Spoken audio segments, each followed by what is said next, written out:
we're going to do a little word game with this sentence. People search for solutions. All right. So what we're going to do is we're going to figure out where can we put the word desperate in there. Okay. We say, okay, well, desperate people search for solutions. Yep, that's true. People desperately search for solutions. Yep, that's true. All right. People search for desperate solutions. And that's also true, right? When the economy's dead, when you don't have any prospect of being able to live and support your family, then your investment in things like freedom, liberty, idealism kind of goes out the window. You follow what I'm saying? And so what we see then is that all of the countries of the world that were formerly capitalist countries will look for some form of desperate solution, right? And here's some examples. For example, corporatism.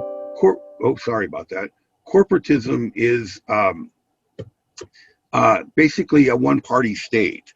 Okay, the idea is that all of the politics of the country happen within the party, and because of that, the party then can run the economy and the military and everything else, right? And the idea then would be that there wouldn't be any political upheaval, and they could save the economy. All right, and that's obviously very generalized view, right? But where we see this is in Italy with fascism, in Germany with Nazism, in Spain with Falangism, right?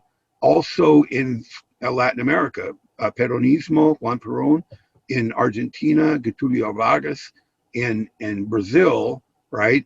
The idea here is that there's a single party state, and that because it's a single party state, they'll be able to manage the economy to recovery, all right? The problem, well, there's many problems, but the main problem here with corporatism is that in every case except one, corporatism becomes represented by an individual. It becomes a cult of personality, right? So, for example, in Italy, we associate fascism with Mussolini, right? In Germany, we associate Nazism with Hitler, right?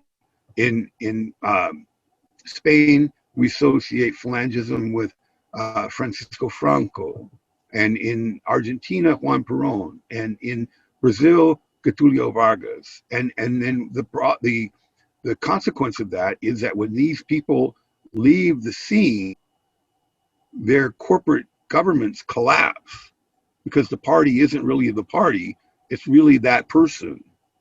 You guys get what I'm saying? But the only significant exception to that would be in Mexico with the PRI, right? The PRI was actually the revolutionary party in Mexico after 1920, right? Um, and it actually lasted all the way until 2000. And why did it last so long? The reason why was because the PRI was not associated with a single individual, right? That it was associated with whoever was the president, but the president could only serve for 6 years with no reelection, right? So there was a phrase in Mexican politics: God dies every 6 years, okay? And that's the reason why PRI lasted for so long. But if you actually look at the history of the PRI, you'll see that at some points it was socialist, at some points it was conservative and reactionary, right? It depended on who was in government power at the time. But the main thing to take away from it was that the politics was handled within the party and not in open politics, right?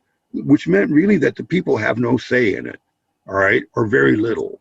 Okay, only the party has a say. Okay, so conversely, in the United States, right, if you're labor, if your interest is in labor, the Democratic Party represents you. If your interest is in the corporate world, the Republican Party represents you, and then you work out the differences between those at the ballot box.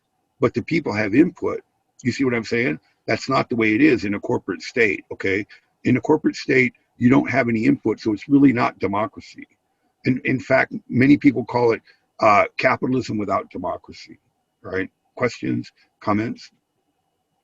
Okay, then we see in Japan, the military takes over with the idea that that if we start a war, that's going to help the economy. So they invade China, right? And they set out on a course of conquest in Asia that will eventually lead to World War II, which we'll talk about on Wednesday, right? In other countries in Europe, and like France and Britain and Scandinavia, there's going to be a movement towards socialism.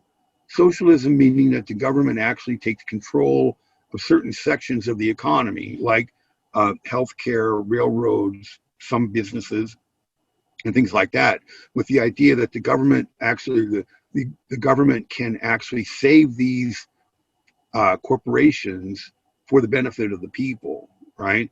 And then we already talked about in Soviet Union was already communist.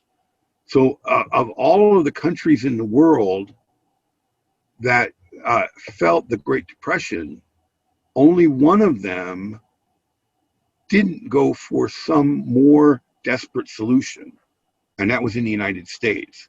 In the United States, rather than going for socialism or militarism or fascism, the United States went for what's called the New Deal, and that's what we're going to talk about next. Well, let me just mention, or let me ask you, really, the reason why people would give up their democracy in order to support fascism was what? What was the reason for that? Why would people be willing to give up democracy and support fascism? Because fascism promised what? Fixed economy?